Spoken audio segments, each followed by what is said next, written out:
ഇപ്പൊ നമ്മുടെ എതിർ പാർട്ടിയിലുള്ള ആരെങ്കിലും ഒരു നല്ല ലീഡർ ആരായിരിക്കും എന്ന് ചോദിച്ചാൽ ആരായി പറയാം?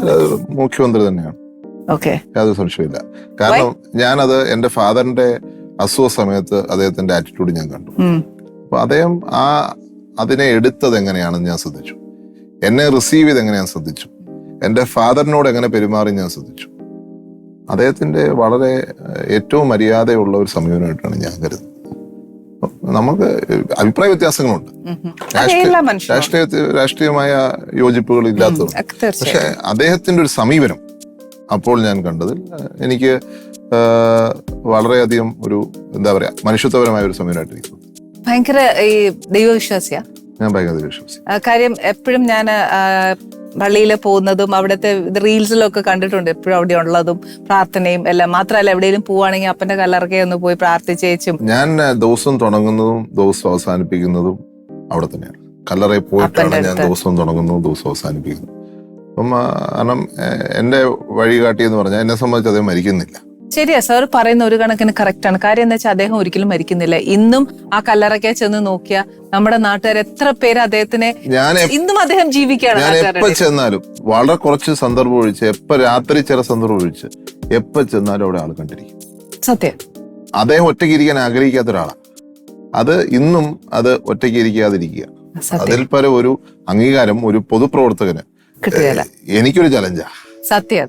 ഇവിടുത്തെ ഓരോ വ്യക്തിക്കും ഒരു ചലഞ്ചാണ് അദ്ദേഹത്തിന്. കാരണം മറ്റുള്ളവർക്ക് വേണ്ടി എങ്ങനെ ജീവിക്കാമെന്ന് ഞാൻ കാണിച്ചു തന്നു. അതിന്റെ 10-1 പോലും നമ്മൾ സക്സസ് ആവും. സത്യം. അത് ഒരു യാഥാർത്ഥ്യമാണ്. പൊളിറ്റിക്സ് മാത്രമല്ല, അദ്ദേഹത്തെ വീടിന്റെ ഒരു അംഗമായി കാണണമെങ്കിൽ അത് അത്രയും അദ്ദേഹം ഓരോ വീടും കരുതിയാണ് അദ്ദേഹം. മാത്രമല്ല അദ്ദേഹം ഒരു ബ്രേക്ക് എടുത്തിട്ടില്ല. ഒരു ബ്രേക്ക് ഈ സംസ്ഥാനത്ത് നിന്ന് പുറത്തു പോയാൽ ഞാൻ എപ്പോഴും ശ്രദ്ധിക്കുന്ന കാര്യം 24 മണിക്കൂറിൽ കൂടുതൽ മുഖ്യമന്ത്രിയായിട്ട് അദ്ദേഹം പുറത്തു നിൽക്കില്ല. തിരിച്ചു വന്നിരിക്കും.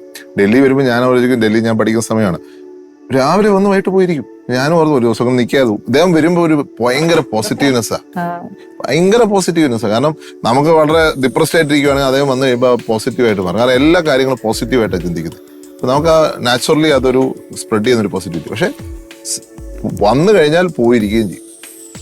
ആക്ച്വലി സാറിന്റെ ലൈഫിൽ അദ്ദേഹത്തിന് ഒരു ലെഷർ ടൈം അങ്ങനെ ഒന്നും കണ്ടിട്ടില്ല. ലെഷർ ടൈം വളരെ ഒരു ഫാമിലി ആയിട്ട് സ്പെൻഡ് ചെയ്ത സമയം അതിനെക്കാട്ടി ചുരുക്കും. അപ്പൊ അമ്മയ്ക്ക് പരാതി ഉണ്ടായിരുന്നുള്ളായിരിക്കും. സ്വാഭാവികമായിട്ടും കാരണം അപ്പയ്ക്ക് എവിടെ നേരെ ഇരിക്കണേ, അതുകൊണ്ട് സ്വാഭാവികമായിട്ടും അമ്മ പരാതി നാച്ചുറൽ. ഇപ്പം ഞങ്ങള് ഒരു കണ്ണിൽ കാണുന്ന എന്താന്ന് വെച്ചാൽ അവിടെ നാഷണൽ ലെവലില് രാഹുൽ ഗാന്ധി ആൻഡ് പ്രിയങ്ക ഗാന്ധി.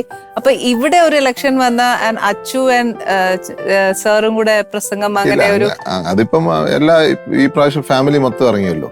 എന്റെ 2 സിസ്റ്റേഴ്സും ഇറങ്ങി, അത് അമ്മ ഇറങ്ങി. അതിന്റെ ഒരു കാരണം വെച്ചാല് ഞങ്ങളെല്ലാം BJP പോവാണെന്നൊരു ഇത് വന്നപ്പോഴത്തേക്ക് അതൊന്ന് ശരിയല്ല എന്ന് പ്രൂവ് ചെയ്യാൻ വേണ്ടി ഇറങ്ങി. ഓക്കെ.